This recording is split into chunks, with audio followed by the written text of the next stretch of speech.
முதலாவது மகாராஜுக்கு இருக்கணும்ல. எனக்கு அது கொஞ்சம் வருத்தமாக இருந்தது.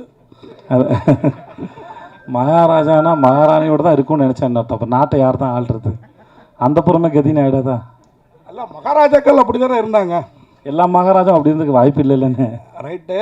இப்போ 50வது படத்துலேயே அந்த காலத்து மகாராஜா, 75வது 100வது படத்தில் முதல்வர், பிரதமர், கவர்னர், ஜனாதிபதி. அதாவது மகாராஜ் கீழே தான் பதவி. நீங்கள் சொல்கிறது வந்து அது கீழே போயிடுதுல இல்லையா? இல்லை, இந்த காலத்துக்கு அண்ணே மகாராஜாங்கிறது அப்படி யோசிச்சு வைக்கல. எனக்கு இந்த படத்துக்கு மகாராஜான் வச்சதே வந்து ஒரு சாமானிய அவன் முடித்திருத்தும் தொழிலாளி. அவனுக்கு மகாராஜான் பேர் வச்சு அவனை அந்த அந்த சீட்டை சிம்மாசனம் ஆக்கினது இருக்குல்ல, அது நான் ரொம்ப ரசிக்கிறேன். ஸோ அதனால் டைட்டில் வந்து 50வது படம் அப்படி இருக்குன்னு நினச்சி வைக்கவே இல்லை. அது அமைஞ்சு போச்சு. தயாரிப்பாளரும் சுதன் சார் இருக்குன்னு நாங்கள் நினைக்கல, இயக்குனர் இருக்குன்னு நினைக்கல, அது அமைஞ்சு போச்சு. ஸோ அது வந்து ஒரு இதுவாகிடுச்சுன்னு வச்சுக்கோங்க. இந்த மகாராஜா டைட்டில் ஓகே, ஸ்ட்ராங்காக எதாக வேணும்னு ஃபிக்ஸ் பண்ணது எங்கள் ப்ரொடியூசர். ஒரு ரேண்டமாக இருக்கும்போது மகாராஜான்னு சொல்லும்போது இது வச்சுக்கலான்னு சொன்னார். இல்லை யோசிக்கலான்னு ஒரு 3 நாள் இல்லை இதுதான் வேணும் அப்படின்னு சொல்லி ஸ்ட்ராங்காக இது பண்ணது எங்கள் ப்ரொடியூசர் சுதன் சார். பிரயாச்சத்தன் சார் தேடுறீங்களோ? மேடையில் ஒரு மாதிரி சொன்னீங்க, ஃபோன் எடுக்க மாட்டேங்கிறாருன்ட்டு. அவர் அதே மறுத்து பேசல. அவர் ஃபோன் எடுக்கலைங்கிறது உண்மை தான். அவர் காசு கொடுத்து படம் எடுக்க சொன்னாருங்கிறது உண்மை தான். எல்லாம் உண்மையை சொல்லிட்டாப்புல. முக்கியமாக அவருக்கு நிஜமாக நிதினுக்கு வந்து இன்னும் பேசவோ மறைச்சி பேசவோ தெரியல. நான் சொன்னேன் கொஞ்ச நாள் பழகிடும்டா, இன்டர்வியூலாம் பார்த்து கற்றுக்கூடா, மற்றவங்க இப்படிலாம் பேசணும் பார்த்து கற்றுக்கோன்னு சொல்லியிருக்கேன். அப்புறம் சார் விஜய் சார், அப்புறம் நீங்கள் காது எல்லாருக்காதையும் நீங்கள் இருக்கிறீங்க, ஆனால் உங்கள் காதில் கட்டுப்போட்டே இருக்குது அந்த ட்ரைலரில். ஆமாம் சார் அதுதான் சார் படம் வந்து பார்த்துட்டு சொல்லுங்கள் சார். ஆனால் என்கிட்ட சொல்லுங்கள் சார், மக்கள்கிட்ட சொல்லாதீங்க சார் ப்ளீஸ். விஜய் சார் ஒரு நிமிஷம் சார். சொல்லுங்கள் சார்.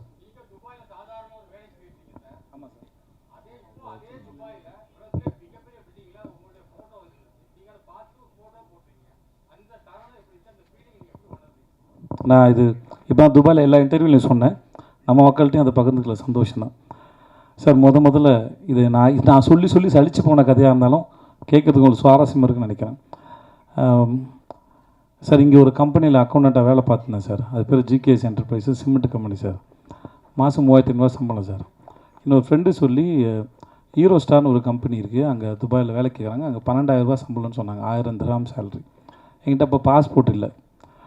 நான் வந்து பாஸ்போர்ட் எடுக்கிறதுக்காக அப்ளை பண்ணியிருந்தேன். டைம் ஆகிடும், எனக்கு சீக்கிரம் போகணும், 10 நாளில் ஊருக்கு போகணுன்னு சொல்லிட்டாங்க சார்.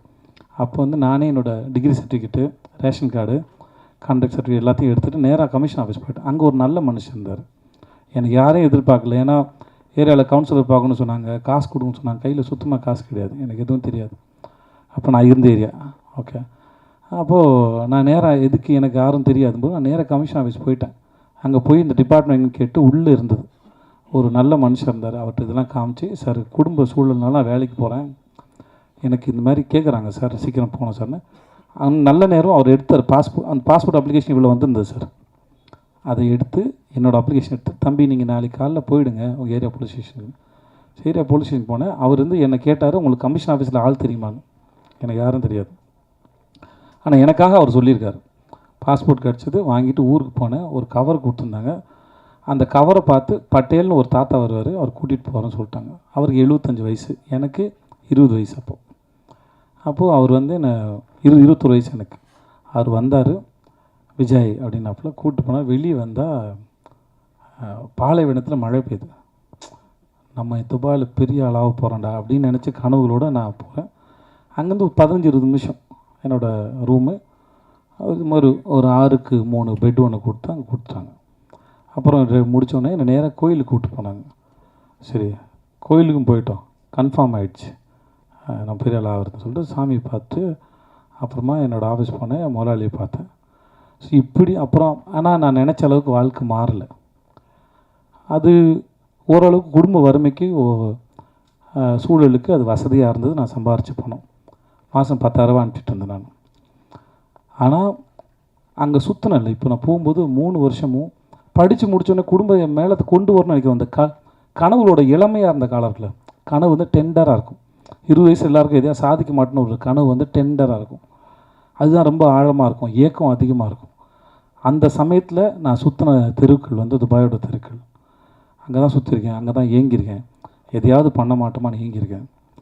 ஒரு ஆப்கானிஸ்தான் போகிறதுக்கு ஒரு செக்கோஸ்லோவாக்கியா கம்பெனியோட போய் இன்டர்வியூ அட்டன் பண்ணி ஃபஸ்ட் ஒன் செலக்ட் ஆகிட்டேன்.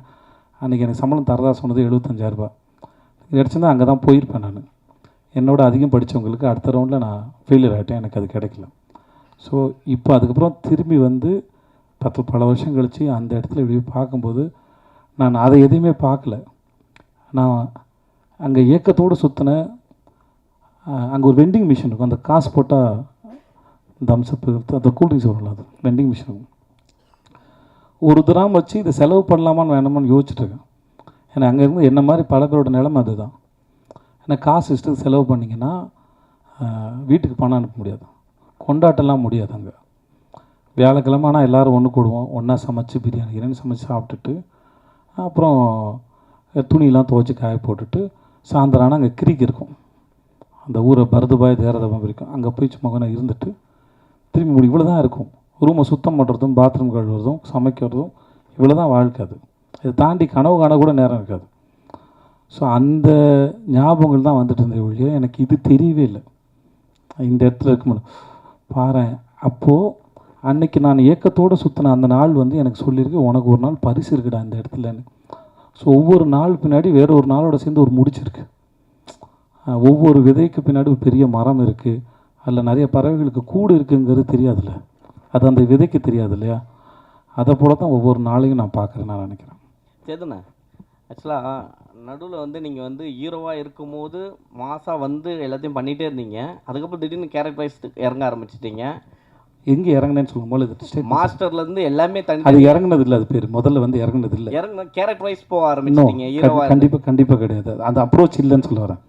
நீங்கள் வில்லன் இல்லாமல் ஹீரோ இல்லை, தீமை இல்லாமல் நன்மையின் அருமை தெரியாது, வெயில் இல்லாமல் நிழல் தெரியாது, அவ்வளோதான் கணக்கே ஒழிய. அது ஈக்குவல், அது பேலன்ஸ். என் கணக்கு அதுதான் ஒழிய. நான் வில்லனாக பண்ணும்போது உங்களை எவ்வளோ என்டர்டெயின் பண்ணுறேங்கிறது ரொம்ப கவனமாக இருந்தேன். நான் வில்லனான் பண்ணி உங்களை போர் அடித்து ரொம்ப அவர்ஷன் க்ரியேட் பண்ணிட்டேன்னா நான் ஹீரோ நடிக்கிற படங்கள் அது பாதிக்கும். ஆனால் நான் வில்லன் அடிக்கும்போது எவ்வளோ தூரம் என்டர்டெயின் பண்ணலாங்கிறது தான் கணக்கு, என்னவாக இருந்தாலும் சரி. அது போகிற போக்கில் பண்ணலன்னு சொல்ல வரேன், வேறு ஒன்றும் இல்லை. இல்லை 50-50 வந்து எல்லாருக்குமே மிக முக்கியமாக தருணமாக இருக்கும். ஏன்னா 50வது படம் என்ன திரும்பி பார்த்தா அது பேசணும் அப்படின்னு இருக்கும். ஏன்னா இங்கே 40க்கு 40 அடித்த மாதிரி உங்களுக்கு 50க்கு 50 அடிக்கணும் அப்படின்ற ஒரு எக்ஸைட்மெண்ட் இருக்கும். அப்படி இருக்கும்பொழுது இந்த கதையில் இந்த 50வது படத்துக்கு இதை சூஸ் பண்ணால் நல்லாயிருக்கும் அப்படின்னு எதை வச்சு நீங்கள் இதை தோணுச்சு? முதல்ல சரி எதுன்னு இங்கே யாருக்குமே தெரியாது. அப்படி தெரிஞ்சால் எல்லாரும் சரியானதை கொடுத்துருவாங்க. முதல்ல அந்த கணக்கு எங்களுக்கு தெரியாது. ரெண்டாவது, இந்த கதை கேட்கும்போது ஒரு டைரக்டரோட பேஷன். கதை யார் வேணால் சொல்லலாம், கதை யார் வேணால், அது எடுக்கிறவர்கிட்ட தான் இருக்குது. ஒரு கதையை எப்படி மக்கள்கிட்ட கொண்டு போய் சேர்க்க போகிறோம், மக்களின் ரசனை என்ன, டைரக்டரோட சாய்ஸில் தான் எல்லாமே இயங்குது அது. ஸோ எனக்கு இந்த டைரக்டர் ரொம்ப பிடிச்சிருந்தது. நான் குரங்கு பொம்மையை பார்க்கல, ஷூட்டிங் போகிறதுக்கு ஒரு 4 நாள் முன்னாடி 2 நாள் முன்னாடி தான் படமே பார்த்தேன். அப்போ தான் பார்த்துட்டு அவன்கிட்ட பேசினேன். மற்றபடி டைரக்டர் எனக்கு ரொம்ப பிடிச்சிருந்தது. ஸோ இந்த கதை நல்லா இருந்தது. அப்போது 50வது படமாக அனௌன்ஸ் பண்ணணும். இவர் சொன்னார், சுதன் சார் சொன்னார், சார் நானே பண்ணிடுறேன் 50வது படத்தை அப்படின்னு. எனக்கு 25வது படமும் நல்லா பண்ணி கொடுத்தார். எனக்கு அவர் மேலேயும் பெரிய நம்பிக்கை இருந்தது. ஸோ அப்படி தான் அமைஞ்சது. இது எந்த பிளானும் இல்லை. அப்புறம் எனக்கு வந்து 50வது படம் நல்லா ஓடணும்னு நினச்சா அப்போ 49, 51வது படம் என்ன, எல்லா தயாரிப்புகளும் பணம் போட்டு எடுக்கிறாங்க. ஸோ எல்லா படமும் ரொம்ப முக்கியமான படம் தானே ஒழிய 50ங்கிறது ஒரு இந்த கடந்து வந்த பாதையை ஒரு ஞாபகப்படுத்துறதான்னு தெரியல. அதை தாண்டி வேறு ஒன்றுமே கிடையாது. எனக்கு அந்த எண்ணம் கிடையாது 50 நடிச்சிடணும், 100 பெருசாக ஓடிடணும். அப்படி பார்த்தா சீதக்காதிக்கு மாதிரி ஒரு படத்தை 25 படம் செலக்ட் பண்ணியிருக்க மாட்டேன். அந்த படம் வந்து நான் வர்றது 1/2 மணி நேரம் தான் வரேன் நான். ஆனால் ஒரு ஆர்ட் ஃபார்மோட ரெப்ரஸன்டேட்டிவ் அந்த கேரக்டர். கலை எந்த பாகுபாடும் இல்லாமல் எந்த வீட்டு பிள்ளையின் மீது கூட அது இறங்கும் அப்படிங்கிறது அந்த படத்துள்ள வருது. அதுக்கு பணமோ பேரோ புகழோ பரம்பரையாக வர அறிவோ தெரியாது, எங்கே வேணால் இறங்கும் தான் அந்த படம் சொல்ல வந்தது. அப்படிப்பட்ட ஒரு படம் 25வது படமாக இருக்கிறதுல நான் பெருமை கொள்கிறேன். அது அந்த படத்தை நம்பினார்ல ஒரு தயாரிப்பாளர். அது வியாபார ரீதியாக பெருசாக போகாதுன்னு அவருக்கும் தெரியும். ஆனால் நல்ல படம், அது என்டர்டெய்னிங்கான ஃபிலிம் தான் அது. ஆனாலுமே அதை நம்பினார்ல, அது அவருடைய நம்பிக்கை. எனக்கு அந்த மாதிரி படம் கிடச்சது எனக்கு பெரிய சந்தோஷம். வேறு டைரக்ட் சார் ஆக்சுவலாக மகாராஜான்றது எப்பயுமே வந்து ஒரு அங்கே ஒருத்தர் கோல்டு அந்த மாதிரி தான் எதிர்பார்ப்பாங்க. பட் ஆனால் நீங்கள் மகாராஜாவில் ஃபுல்லாக பிளட்டாகவே இருக்குது. இது கவித்துவமாலாம் ஆன்சர் பண்ண தெரிலண்ணே, கதைக்கு தேவைப்பட்டுச்சு வச்சுட்டேண்ணே.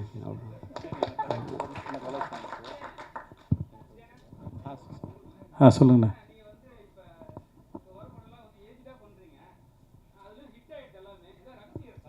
இவ்வளோ ஏஜில் பண்ணுறது எனக்கே போர் அடிச்சு. இப்போ நான் வந்து வேணான்னு முடிவு எடுக்கிறேன், எனக்கே போர் அடிக்குது. ஸோ சில சமயம் ரொம்ப நல்லா இருக்குது, கதை அதை நிர்பந்திக்குது. விஷயம் என்ன ஆகிடுதுன்னா, வர எல்லாருமே உங்களுக்கு பேரம்பேத்தி இருக்கான்ற வரைக்கும் சொல்ல ஆரம்பிச்சிடுறாங்க. அப்புறம் அவங்களுக்கு புரிய வைக்க வேண்டியதாக இருக்குது. நானும் எதுக்கு அந்த கேட்டை ஓப்பனாக வச்சுருக்கேன்னா, சம்டைம்ஸ் ரொம்ப எக்ஸைட்டிங்காக இருந்துச்சுன்னா, ஒரு சில கதைகள் வந்து இப்போ மகாராஜா வந்து நான் வர்றதுக்கு முன்னாடி, இல்லைப்பா எனக்கு வேண்டாம், எனக்கு இல்லை ஒரு 16-17 வயசு பொண்ணு எனக்கு பொண்ணாக அடிக்கிற மாதிரி நான் அடிக்க வேணாம்னு சொல்லி வச்சுக்கோங்களேன், நான் இந்த கதையை மிஸ் பண்ணியிருப்பேன். ஸோ இந்த மாதிரி ஒரு அனுபவம் கிடைக்கும்போது அதை வந்து, ஏன்னா இதுக்கு முன்னாடி தான் மேரி கிறிஸ்மஸ் பண்ணேன், அதில் ஒரு 30 வயசு ஆள் தான் நான் அதில். ஸோ அதனால ஒரு சுதந்திரம் இருக்குல்ல, ஒரு ஆக்டராக நான் வந்து ஒரு லாக் பண்ணிக்காமல் இருக்கிறதுல ஒரு ஃப்ரீடம் இருக்கிறதா நான் நினச்சிக்கிறேன். நான் அதனால் அந்த கேட்டை இன்னும் திறந்து வச்சுருக்கேன், வேறு ஒன்றும் இல்லை. விஜய் சேதுபதி சார் 50 படத்தில் வெற்றி தோல்வி நிறைய பார்த்துருக்கீங்க. 100 கோடி 200 கோடி 1000 கோடி வரைக்கும் பார்த்துருக்கீங்க. அந்த சமயத்தில் உங்கள் மனநிலை எப்படி இருக்கு அந்த வாரம்? அதே மாதிரி தோல்வி 200 கோடி 1000 கோடிலாம் பார்க்கவே இல்லைண்ணே நான். உங்கள் வசூல் அண்ணே நீங்கள் வாட சொல்லிடுறீங்க நினச்சிக்கிறாங்கண்ணே. உண்மையாக அண்ணே எங்கள் பிரச்சனைலாம் நீங்கள் வந்து கேட்டிங்கன்னு வச்சுக்கோங்களேன், எனக்கு எவ்வளோ பேமெண்ட் பெண்டிங்கு, என்னெல்லாம் நடந்ததுன்னு இது வசூல் அதை சொன்னேன்னு வச்சுக்கோங்க. சொன்னது போடாத செக்கு, கேட்காத காசுலாம் கணக்கு கேட்டிங்கன்னா நிஜமாக ஆச்சரியமாக இருக்கும். என்னதான் இருந்தாலும் படம் எடுக்க வராங்கல்ல, நம்புகிறாங்கல்ல, அதை மதிக்கிறேன். வருத்தமாக இருந்தாலும் ஒரு படம் எடுக்க வராங்கன்ற நம்பிக்கையில் தான் அது பண்ணுறோம். அவ்வளோதான். நீங்கள் என்ன கேட்டீங்க? வெற்றி தோல்வி அந்த மனநிலை எப்படி இருக்குது? வெற்றி வரும்போது அந்த வாரம் அவங்க மனநிலை எப்படி இருக்குது? சில படங்கள் எதிர்பார்த்த அளவுக்கு போகலை, அந்த வாரம் மனநிலை ஏதாவது நீங்கள் காரணத்தை அனலைஸ் பண்ணி முடிச்சிடலாம், வேறு ஒன்றும் கிடையாது. இப்போ சில சமயம் வந்து முன்னாடி தெரிஞ்சிடும், வேறு காரணம் வேறு ஒருத்தரால் படம் உருவாச்சுன்னா ஒருத்தர் தவறுது. ஒரு படம் பண்ணுறதுக்கு நிறைய பேர் தேவைப்படுறாங்க, தன் சூழல் தேவைப்படுது. அனலைஸ் பண்ணி பார்த்துட்டு அடுத்த முறை தப்பு பண்ணக்கூடாது அப்படின்னு மட்டும் நினச்சிக்கிறோம், அவ்வளோதான் இருக்க வழியே, மற்றபடி இல்லை. சரியாக இருந்தாலும் ஏன் இது நடந்ததுன்னு தெரிஞ்சுக்கிறதும், சரியில் இருந்த தவறு. இப்போ 96 வந்து பெரிய ஹிட் ஆச்சு. அன்றைக்கி நைட்டு வந்து பிரேம் சார் நான் ஃபோன் பண்ணேன், எல்லோரும் என்னை பாராட்டினாங்க. நான் 11 மணி இருக்கு நான் பேசினேன். சார் நான் எங்கெல்லாம் கேரக்டர் விட்டு வெளியே போகணும் தான் நீங்கள் நினைக்கிறீங்க சார்? அவரும் ஒரு 5 இடம் சொன்னார். அது தெரிஞ்சுக்கிறது தான். அது ஒன்று வெற்றி அடைஞ்ச உடனே அது எல்லாம் சரி அப்படின்னு நான் நம்புறதில்லை. ஜென்ரலாக அது நல்லதும் இல்லை. வெற்றியும் தோல்வியும் காரணத்தை ஆராய்ந்து பார்ப்பது சிறப்பதுன்னு நான் நினைக்கிறேன். ஸோ அவ்வளோதான், வேறு ஒன்றும் இல்லை சார். புதுப்பேட்டையில் தொடங்கி மகாராஜா 50 படங்கள் முடிச்சிட்டிங்க. தயாரிப்பாளர், ஸ்கிரிப்ட் ரைட்டர், டிஸ்ட்ரிபியூட்டர் எல்லாமே பண்ணிட்டீங்க. நான் டிஸ்ட்ரிபியூஷன் பண்ணல சார். இல்லை, மேற்கு தொடர்ச்சி மலை வழங்கின நான் ப்ரொடியூஸ் பண்ண தயாரிப்பாளர். சரி, ஓகே. இப்போ டைரக்டர் விஜய் சேதுபதியை எப்போ பார்க்க போகிறோம்? நிஜமாக ரொம்ப ஆசை இருக்குது, உண்மையாக வேறு மாற்றுக்கத்தில் ஆசை இருக்குது. இன்னும் கொஞ்சம் பயம் இருக்குது, ஏன்னா அது சாதாரணமான வேலை இல்லை. இது ஒரு நாள் புரியும் போது நான் ட்ரை பண்ணி பார்த்துருவேன். ஆனால் ரொம்ப ஆசை இருக்குது. எனக்கும் வந்து கதை சொல்ல தெரியணும், அதை அந்த அந்த ஃப்ரேமுக்குள்ளே கதை சொல்ல தெரியணும், அந்த அறிவு வரணும். சேகரிக்கிறேன், புரியும் போது நான் வந்துடுவேன். அறிவு என்பது ஒரு கர்ப்பத்தை போன்றது, என்னைக்கா ஒரு நாள் டெலிவரி ஆகிடும், அது கம்ப்ளீட் ஆச்சு நான் நினைக்கிறேன். சார் ஹலோ ஐயா, இந்த 50 படத்தில் இந்த ஓடிடியில் பண்ணிடுறீங்கள நடுப்புற, அதுவும் சேர்ந்துருக்கா அதில்? எனக்கு எது ஓடிடியில் வந்ததுன்னு தெரியல. ராஜு அனபில் ஆமாம் தெரியல. கணக்கு இல்லை, கணக்கு எதுலாம் சேர்த்து போட்டாங்கன்னு தெரியல. அதான் இல்லை, எனக்கு கெஸ்ட் எல்லாம் எடுக்கல, என்னென்ன கணக்கு வச்சுருக்காங்கன்னு தெரியல. அனபிள் சேர்த்து தான் நான் சேர்ந்துருக்கும் தான் நினைக்கிறேன், தெரியல. பட் ஆனால் கணக்கு ஆளுங்க போடும்போது அது சேர்ந்தா இருக்கா? ஆமாம், சில கெஸ்ட் ரோல்லாம் சேர்க்கல நாங்கள். ஓகே ஓகே, இந்த ஒரு நிமிஷம்.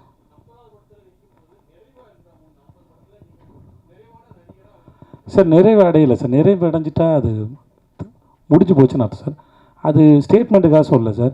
இன்னமும் ஒரு முறையும் கேமராமேன் நிற்கும்போது நிறைய கேள்வி நமக்கே இருக்குது சார்.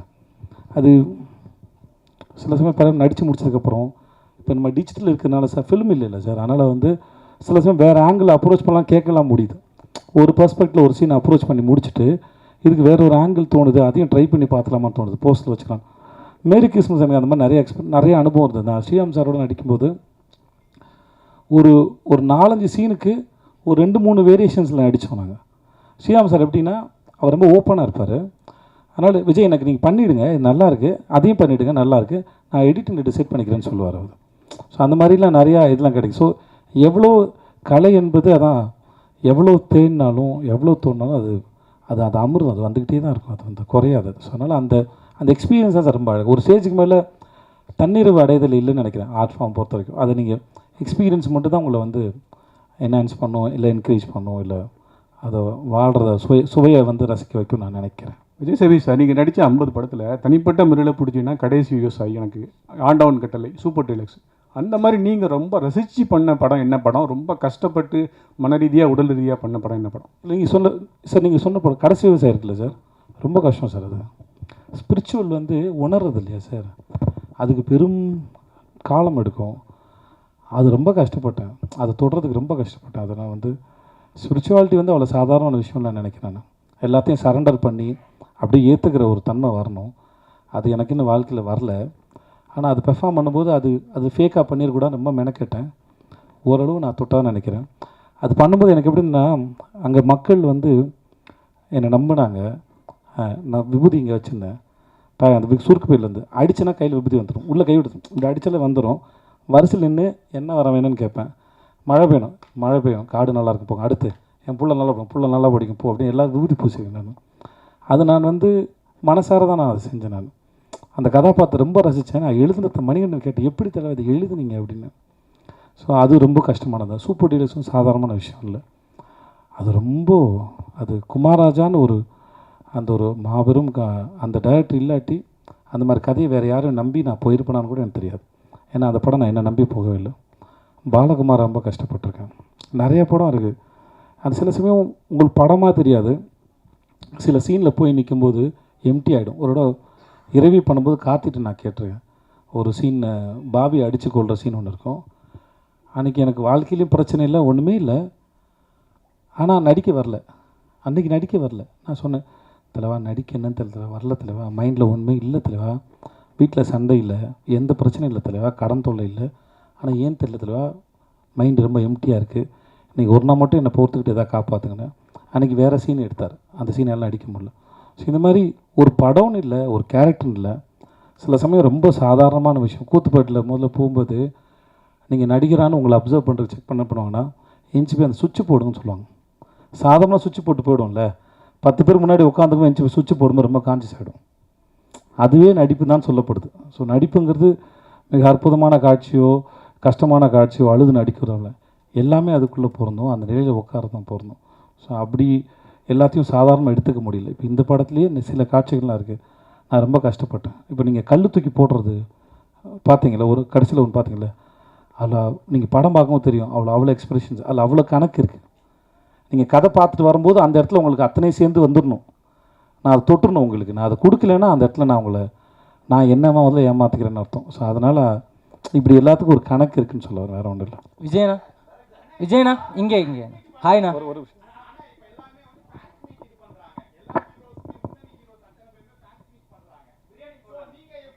யார், நாகராஜா? ஓகே.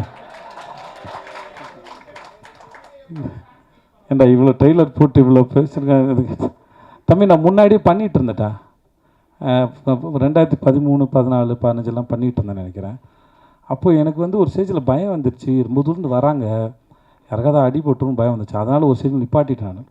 எல்லோரும் வேறு ஊர்லேருந்து வராங்களா, வேனில் வராங்க, இதுக்காக மற்றவங்க யாருக்கும் அக்கறை இல்லை அப்படி சொல்லி தயவுசெஞ்சு அப்படி எடுத்துக்காதீங்க. என்னுடைய சொந்த பயம் அது.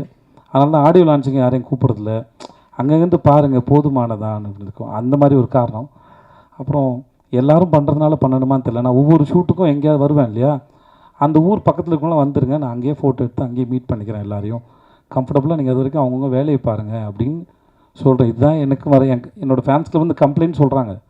நீ கேட்குற அதையே எனக்கும் என் ஃபேன்ஸ் கேட்குறாங்க, எதுக்கு எங்களை மீட் பண்ண மாட்டேங்கிறாரு மற்றவங்கள மாதிரி.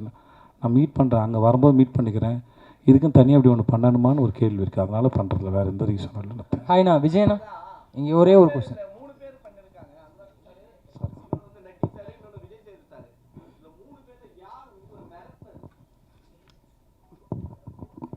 இவர்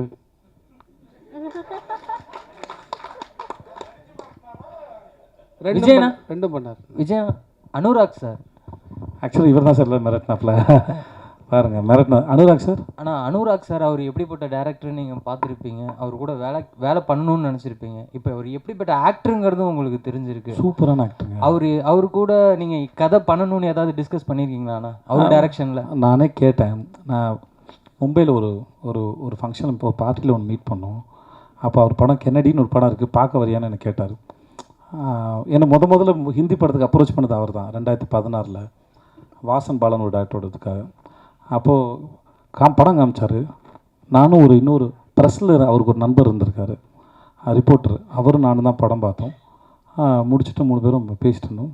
அப்போ நான் எனக்கு அந்த படத்தை பற்றின ஒப்பீனியன் சொன்னேன். அது அவருக்கு பிடிச்சிருந்தது. அந்த படத்தில் வந்து கான்ஸில் ஸ்க்ரீன் பண்ணும்போது எனக்கும் தேங்க்ஸ் கார்டு போட்டிருந்தார்.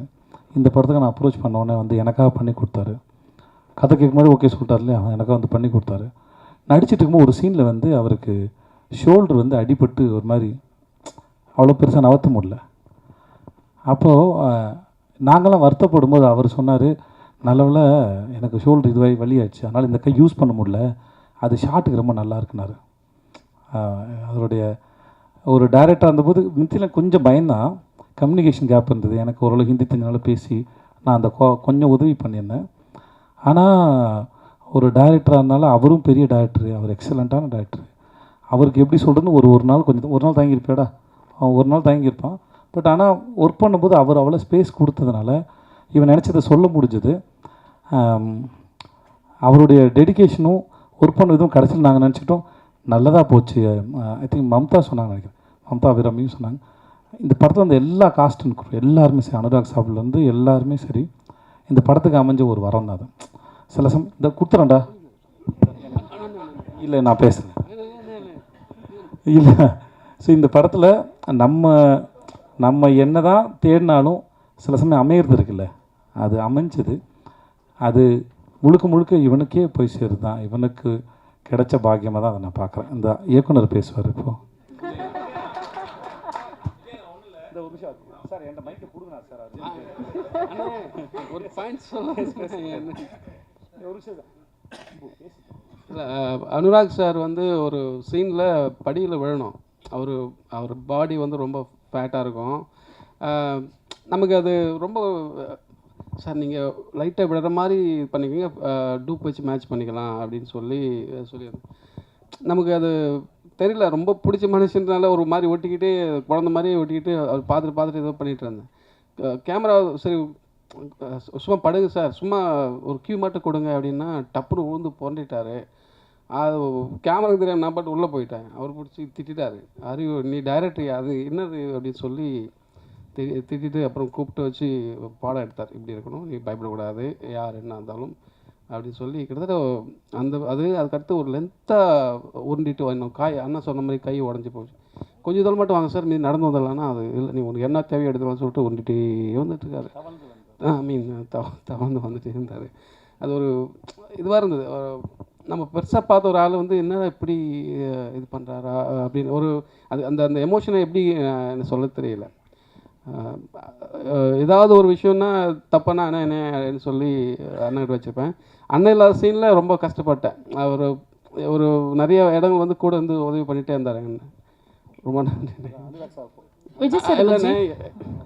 விஜய் சேதுபதி 2 கொஸ்டின் உங்கள்கிட்ட.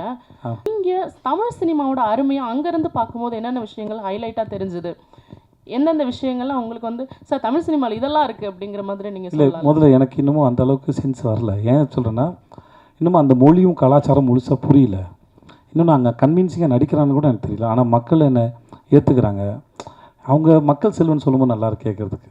நம்ம ஆளுங்கள் புரிந்து தமிழ் பேசுகிறோம், நமக்கெல்லாம் புரியும் போது என் மொழி தெரியாதவங்க கூட என்னை அப்படி சொல்லி அட்ரஸ் பண்ணும்போது கேட்குறது நல்லாயிருக்கு. பட் எனக்கு என்னென்னா இன்னும் நான் அதை பண்ணுறதே கன்வின்சிங்காக பண்ணல. அது ஒரு நாள் பண்ணதுக்கப்புறம் தெரியும். மற்றபடி இது உலகத்தில் எங்கே போனாலும் ஒன்று தான், கதை சொல்லப்படுது, கதாபாத்திரம் வழியாக சொல்லப்படுது. அது அந்த இடத்துல அந்த மண்ணில் வாழ்கிற மக்களுடைய உணர்வுகளை பதிவு பண்ணுது. இட்ஸ் டாக்குமெண்டேஷன் நான் நினைக்கிறேன்.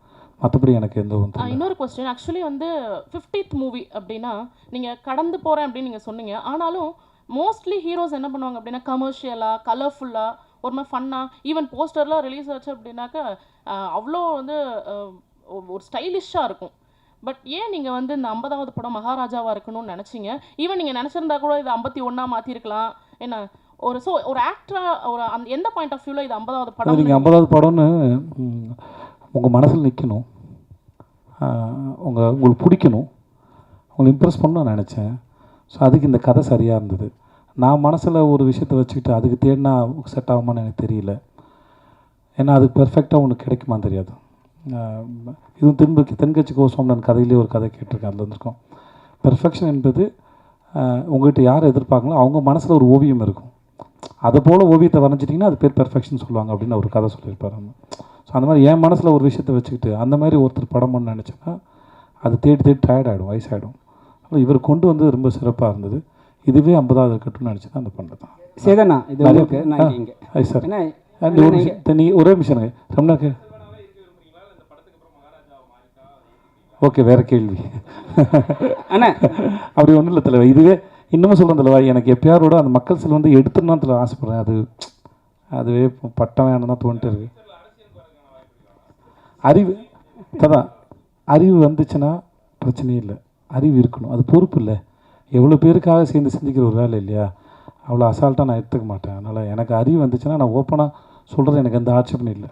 எனக்கு அதை பற்றின சென்ஸ் இருக்கணும். ஆமாம், இவ்வளோ பேருக்கு பதிலாக நம்ம முடிவு எடுக்கிறோம், அவங்க வாழ்க்கை தீர்மானிக்கிறோமோ, ஏதோ ஒரு பொறுப்பு இருக்குன்னா அதுக்கான சிந்தனையும் அறிவும் அரசியலும் தெரிஞ்சால் மட்டும்தான் நான் செய்யணும்னு நினைக்கிறேன். மற்றபடி வேறு யார் மேலேயும் எனக்கு எந்த ஒப்பீனியன் கிடையாது. செல்வண்ணா அண்ணா இங்கே அண்ணா இங்கே அண்ணா என்னன்னா இப்போ வந்து இன்னும் 2 கேள்வி முடிச்சுக்கலாமா? முடிச்சுக்கலாமா? இப்போ வந்து சேதுனா முதல்ல வந்து ஒரு 2 வருஷத்துக்கு முன்னாடி வந்து ரொம்ப சோஷியலாக இருப்பாங்க, எல்லாரையும் வந்து டக்குன்னு மீட் பண்ணுவாங்க, அதெல்லாம் ஒரு விஷயம் போயிருந்தது. இப்போ வந்து சமீப காலமாக வந்து உங்களை மீட் பண்ண முடியல, உங்களை வந்து ஏதாவது ஒரு ஃபோட்டோ ரிலீஸ் பண்ணுறது கூட கொஞ்சம் கஷ்டமாக இருக்குது அப்படின்னு சொல்லிட்டு ஒரு டூ வீக்ஸ் முன்னாடி, ஒரு லாஸ்ட் வீக் முன்னாடி கூட ஆர்கே வெள்ளி மேகம் ஒரு படத்தோட டைரக்டர், அவர் வந்து 4 படம் மலையாளத்தில் பண்ணியிருக்காரு. அவர் வந்து உங்ககிட்ட வந்து ஒரு டைமோ உங்கள் சைடில் கேட்குறாங்க, யாரும் வந்து ரெஸ்பான்ஸ் பண்ணலையாங்க. அவர் என்ன ஒரு வார்த்தை சொல்கிறாருன்னா, அவர்கிட்ட என்னங்க ஒரு ஃபோட்டோ தான் கேட்க போகிறோம், 4 சென்ட் இடமா கேட்க போகிறோம்னு சொல்லிட்டு வெளி மாநிலத்துலேருந்து வந்து உங்களை வந்து கொஞ்சம், ஆனால் வந்து உங்களுக்கு ரொம்ப பிடிச்ச ஒரு டேரக்டர். அவர் என்ன சொல்கிறாருன்னா, எனக்கு ரொம்ப ரொம்ப பிடிக்கும், வேறு யாரையும் நான் மீட் பண்ணவே போகலை, அவரை மட்டும் நான் போய் பார்க்கலான்னு போகிறேன், உங்கள் சுற்றி உள்ள ஆளுகள் வந்து யார் மீட் பண்ண விட மாட்டார். அவர் ஒரே வார்த்தை சொல்கிறார், நான் அவர்கிட்ட வந்து 4 சென்ட் இடமா கேட்க சொல்லுமா சொல்லுங்கள் 4 சென்ட் என்ன தெளிவாக சொன்னதை நான் புரியும். அதான் எனக்கு எனக்கு புரிஞ்சிச்சு. நான் இதுக்கு பதில் ஒன்றும் இல்லை. எனக்கு ட்விட்டரில் போய் பார்த்தீங்கன்னா தெரியும், என் படங்களோட மற்றவங்க படம் தான் அதிகம் ரிலீஸ் பண்ணியிருப்பேன். நீங்கள் கம்பேர் பண்ணி பாருங்கள். இது இன்னொரு ஹீரோவுடைய வேறு யாராவது, நான் பேர் சொல்லக்கூடாது, வேறு ஒரு 5-6 ஹீரோக்கள் யாராவது எடுத்துக்கோங்க, அவங்க எவ்வளோ மற்ற படங்கள் ரிலீஸ் பண்ணியிருக்காங்க, நான் எவ்வளோ ரிலீஸ் பண்ணியிருக்கேன்னு பாருங்கள். அப்புறம் ஒரு ஸ்டேஜுக்கு மேலே சொல்லுவாங்க, நான் வர எல்லாத்தையும் பண்ணிகிட்டு இருந்தேன், சிலது வந்து நல்லா இல்லாததையும் பண்ணிகிட்டு இருந்தேன். அப்போ சில பேர் கம்ப்ளைண்ட் பண்ணாங்க, நீங்கள் பண்ணாதீங்க, அதை நம்புகிறோம் நாங்கள் அப்படின்னு சொன்னாங்க. அதனால் ஓரளவு எங்களுக்கு பிடிச்சதை பண்ணிகிட்ருப்போம். 2வது அண்ட் 3வது, இவங்க சொன்னோன்னே மீட் பண்ண முடியாத சூழ்நிலை எல்லாருக்கும் இருக்கும்ல. நான் ஊரில் இருந்துருக்க மாட்டேன், வெளியே போயிருப்பேன், ஏதாவது ஒன்று இருக்கும் இல்லையா. அவர் எப்படி அவர் வேலைகள் பிஸியாக இருப்பாரோ அந்த மாதிரி நானும் என்னுடைய வேலைகள் பிஸியாக இருப்பேன். நிறைய பேர் நிஜமாக நேரம் கிடையாது தான், இருந்தாலும் நான் மீட் பண்ணி சந்தித்து ஃபோட்டோ எடுத்து தான் இருக்கேன். அதுக்கு உதாரணமாக நீங்கள் கடந்த 1 மாதமாக, ரொம்ப நாள் முன்னாடி போனேன், கடந்த 1 மாதம் இல்லை 2 மாதமாக நான் எத்தனை படங்கள் ரிலீஸ் பண்ணிருக்கேன்னு பார்த்தீங்கனாலே உங்களுக்கு தெரியும். என் நண்பர் ஒருத்தர் வந்து அவருடைய இது ரிலீஸ் பண்ண சொல்லி கொடுத்தாரு. நான் போஸ்டர் பார்த்தேன், போஸ்டர் நிஜமாகவே எனக்கு கன்வீனியன்ஸிங்காக இல்லை, ஆனால் இந்த படம் வேணாமே அப்படின்னு அவர்கிட்ட சொல்லியிருக்காங்க. ஸோ எனக்கு பிடிக்கணுங்கிறது தான் கணக்கு ஒழிய, மற்றபடி சினிமாவில் இருக்கிறதுனால என் படத்தை மட்டும் ப்ரொமோட் பண்ணணுன்ற அவசியம் எனக்கு கிடையாது.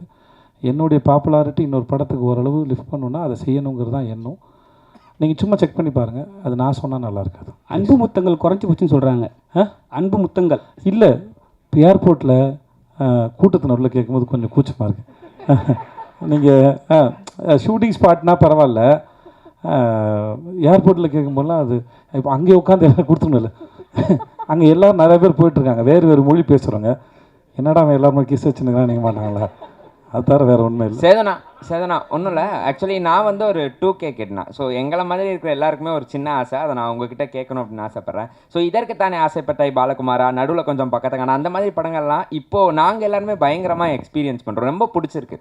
ஸோ ரீசெண்டாக அந்த மீம் பேஜஸில் நீங்கள் பார்த்துருப்பீங்கன்னு நினைக்கிறேன், அந்த சாங்ஸ் எல்லாம் ரெகுலராக போட்டுட்ருக்கேன். ஸோ அந்த மாதிரி படம் உங்ககிட்ட இருந்து எப்போ நான் எதிர்பார்க்கலாம் அடுத்து? எனக்கு இதற்கு தானே ஆசைப்பட்டாய மாதிரி எனக்கு ஏதாவது ஒரு படம் வேணும். இல்லை சார், நானும் எல்லாருக்குமே இல்லை, நானும் எதிர்பார்க்குறேன். இல்லை என்ன, நீங்கள் அந்த படம் நடிக்க ரொம்ப ஜாலியாக இருக்கும், இன்ஹிபிஷன்ஸே இருக்காது, நீங்கள் வந்து ஜாலியாக இருக்கும்.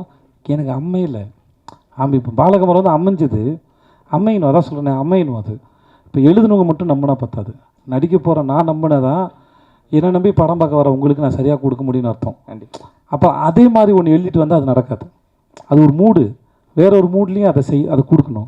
சார் 2 வச்சுக்கலாம் அடுத்து. ஆனால் அந்த படம் பார்க்குறப்போ என் வயசு 15, அப்போ நீங்கள் சொன்னது எதுவுமே புரியலை, ஆனால் இப்போ எல்லாமே புரியுதுங்கிறத மட்டும் பதிவு பண்ணிக்கிறேன். தேங்க்யூ. ஒரே நிமிஷம் இருங்க சார்.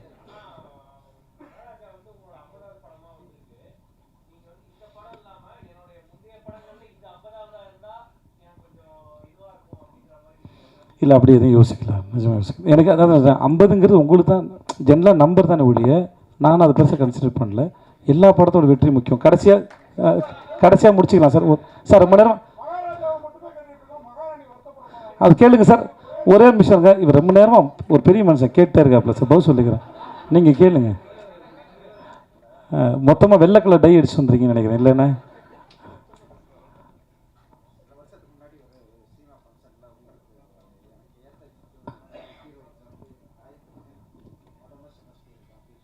அப்படி சொல்லிக்க வாய்ப்பு இல்லை. இல்லை இதனால சொல்லிக்க மாட்டேன். அவங்களோட ஒர்க் பண்ணுறது கம்ஃபர்டபுள்னு சொல்லியிருப்பேன். அது எப்படி சொல்ல முடியும் அவங்களோ? ஓகே, உங்கள் கேள்விக்கு நான் முக்கியம்னு சொல்லி எவ்வளோ பாராட்டுறாங்க என்கிட்ட.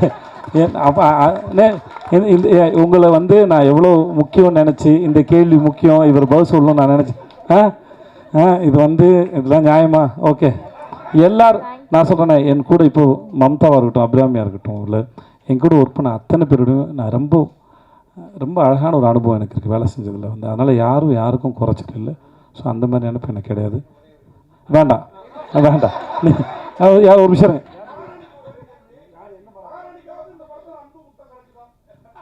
சார், அது கரெக்டு. இதுக்கு வந்து இல்லை நீங்கள் படம் பாருங்கள், தெரியும் மகாராணி யார் இந்த படத்தில் உங்களுக்கு.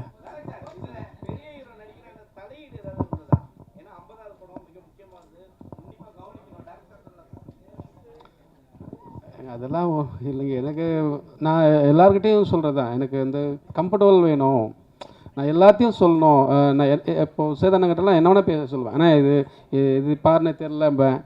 நான் எனக்கு இந்த கொடுத்து வாங்குறது ரொம்ப பிடிக்கும்.